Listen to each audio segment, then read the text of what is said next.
Pure torture. Why do I train calisthenics? I don't know, and I'll never know.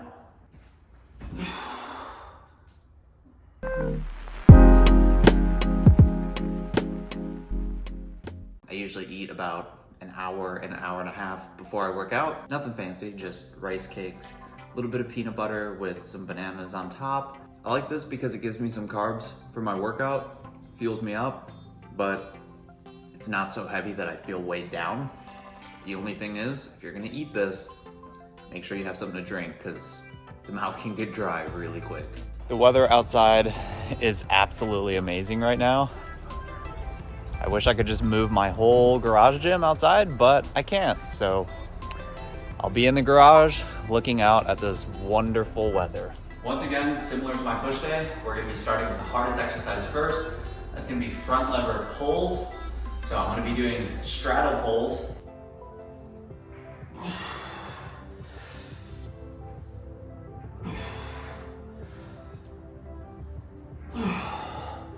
If you're doing these exercises and that's as high as you can get, you're just like, ugh, then probably move on to some other pulling exercises, do pull-ups, do rows. But if you're doing these, you get like to right here, that's okay. Don't stress about perfect form all the time, unless not having perfect form means you're gonna get injured. Big things to focus on here. Try to keep your arms as straight as possible. I know mine are probably bending a little bit, but I am trying to do it. And then at the bottom, you can see sometimes I took a couple extra second or two. That's just to try and get my body stable and still so that I'm not using any momentum as I'm pulling out. Next up are advanced tuck front lever holds. I'm usually around 20 seconds right now for my holds. It's pushing it, but I can get to 20 seconds, maybe a little bit higher. But I wouldn't be surprised if it's a little bit lower today, just because I did the straddle front lever pull throughs or pulls, whatever you want to call them, before I'm doing this, which I usually don't. But I'm still gonna go for 20 seconds. Pure torture. Why do I train calisthenics? I don't know, and I'll never know.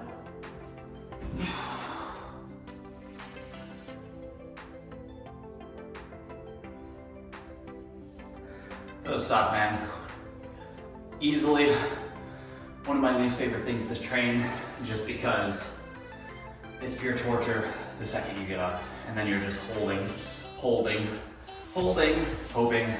you're holding longer. Next up on the list are pull-ups.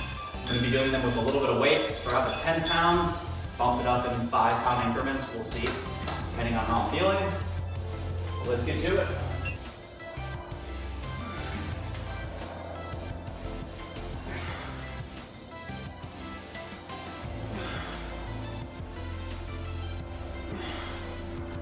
Pull-ups are fun.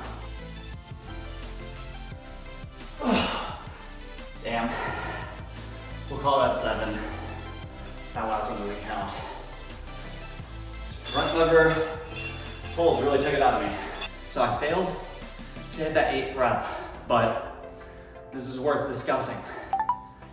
If you're in the gym one day, let's say you did 20 pounds for 8 reps, and then the next time in the gym session, you can't hit that, take the time to go back to that workout to see what you did. Because if you did pull-ups first and you hit 8 reps, that's a much different story than what I'm doing today, where I had front lever pulls, tuck front levers, and then I did pull-ups. So me not hitting that 8th rep puts it into context. And you're like, okay, that other workout, pull-ups were the first thing I did. This workout, it's almost the last thing I did. So if you ever fail to hit your rep or set goals, go through your workouts, go through your logs, which you should be doing, log your workouts so that you can see the order of exercises was a little bit different, and that might be why I failed to hit that last rep.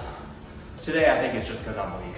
I love having a ring set up in the house, but what I do not like is having to readjust these every time I need to do a different workout or a different exercise. It's not the most fun thing in the world to do. Now we're gonna finish off this exercise with some inverted rows. Probably just keep it to body weight today since I kind of wore myself out from all the other stuff I did. One little setup note here, what I like to do is actually get my feet on the box with my body on the ground like it is, and then pull up like this, get your body straight, even flex your legs. Flex your legs, get your body rigid, and that way you're in a position to just start rowing. So yeah, I just like to start on the ground first.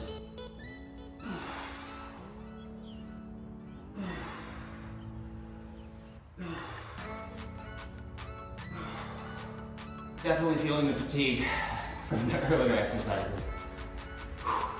Another thing you might notice here, and I do this on a lot of pulling exercises, whether it's pull-ups, rows, whatever, is when I grip the ring or grip the handle, I don't wrap my thumb around it. I don't get it like this. I'll sometimes have my thumb just hanging off like this, or I'll wrap it around my index finger. That way, your hand and your fingers are kind of like a claw, and you're pulling, rather than if your thumb's wrapped around it, you kind of use a little bit more of your bicep. So I'll keep my thumb wrapped around my index finger, or just have it floating off. That way, your fingers serve as a claw to better engage your back, rather than pulling with your biceps. If the inverted bodyweight rows are too difficult for you, the way to make them easier is to 1, get rid of the box. 2, get your feet on the ground and make sure that your hands are above your feet. So the easiest would be something like this. You know, you're almost standing basically, and then just slowly, I have socks on, so, but then decrease that angle over time. Probably find a better floor than the one I have here, but you get what I mean. Slowly lower down to parallel, then you can start to get your feet above your hands. And the same thing applies to push-ups. If doing push-ups on the ground is too hard, then you can get up against something like this. Hands are above your feet. Practice pushing like this. Over time, move to parallel on the ground, and then eventually get your feet above the ground, or get your feet above your feet, so that you're doing decline push-ups, handstand push-ups, and so on. So bodyweight exercises, hands above feet makes it easier, feet above hands makes it harder. I hope you guys enjoyed that video. That was a calisthenics pull day with basically no weights. I mean, other than the added weight that I used for pull-ups, it was all bodyweight stuff, no bent over rows, no deadlifts involved. So definitely something you can do at home, even if you don't have a ring setup. If you guys like the video, please like the video. And as always, consider subscribing to the channel. It's the best way that you can support me, and it means so much. Until next time, I'll see you guys in the next video. Don't go thinking I'm forgetting to get my cardio in. I just saved it for a little bit later. Once it's a little warm outside, it's a beautiful day, as you can see by the complete lack of clouds. But yeah, got my workout done, ate lunch, and then decided to walk after lunch just because, I don't know, sometimes after I eat lunch, I just get a little sluggish, a little slow. I just kind of feel weighed down, and it's almost like I need to take a nap, but I can't take a nap because I'm not really tired. So for the past few days, I've been experimenting with eating lunch and then just going on a quick walk. So that's what I'm doing right now, and it's a great way to get that summer tan.